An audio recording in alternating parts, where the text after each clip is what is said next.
Hi band families, this video is going to help show you what your students should be doing when they're practicing at home. When your student is getting ready to practice, they should have a music stand, their instrument. This page we handed out to them during band and it should be in their band binder, so that should be nearby as well to help remind them their steps if they're practicing. And then they should also have their instrument and their practice log and a pencil. So right now I'm going to take you through the steps of successful practicing and how this would work. So our first step is to karaoke count. Karaoke counting means that our finger is going to follow the music, and that's going to help us stay on track as we're reading, right? So if we're doing Mary Had a Little Lamb, it'd be like this. 1, 2, ready. 1, 2, 3, 4. 1, 2, 3. 1, 2, 3. 1, 2, 3. 1, 2, 3, 4. 1, 2, 3. 1, 2, 3, 4. 1. And that's how we would karaoke count. When you're karaoke counting at home, I'm going to put a link in the description to a website where it has all of these songs from the book, and you can speed them up and slow them down so your child can go ahead and work with those recordings to help them. So let's keep going.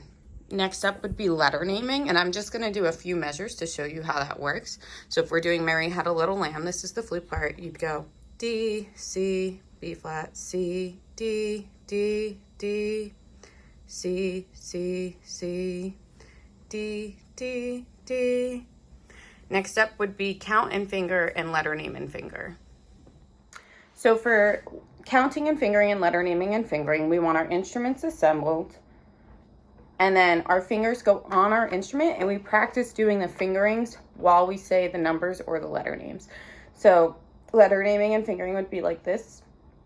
D, C, B flat, C. And that's how we would go through it. We'd do the fingerings, right? If we were counting and fingering, it'd be D, C, B flat, C, D, D, D.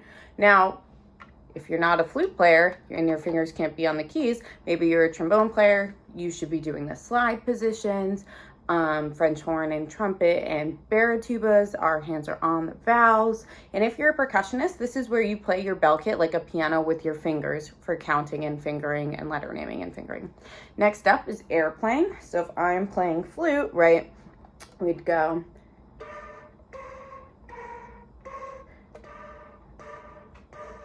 And so this is when we are pretending to play but not actually playing.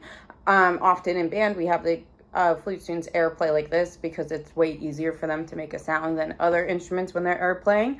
So often we put the tone hole by our ear, then our fingers, and we rest the flute across our body and go.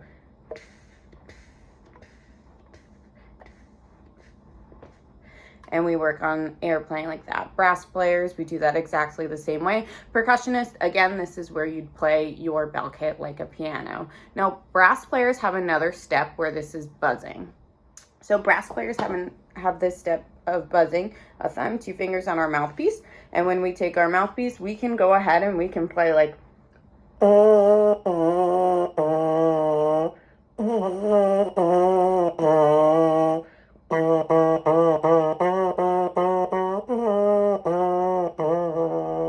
And we can play a song on our mouthpiece. So what I highly recommend is setting up that website with the songs so they can hear the pitches that it should be, and go ahead and buzz with their mouthpiece with the recording while watching their music to make sure our embouchures are doing what they need to do for our brass players.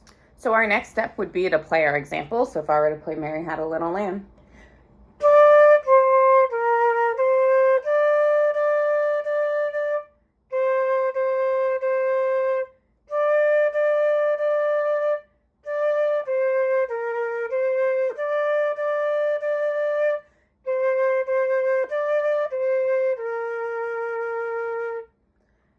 There we go. I played it. Say I made a mistake and I went.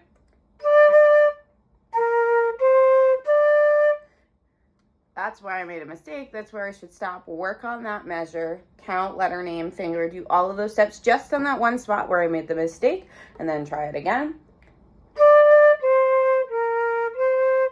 I did it right. So then I could move on and then put it back into the song. And you should do that throughout the whole song anytime a mistake is made. Our last step says check what you played against the recording. This is where you can listen to the recording and say, did I sound like the recording when I played? Or you can play right along with the recording. And remember, there's a way to slow it down and speed it up, and that will help you greatly. If you have any questions, please email us and let us know.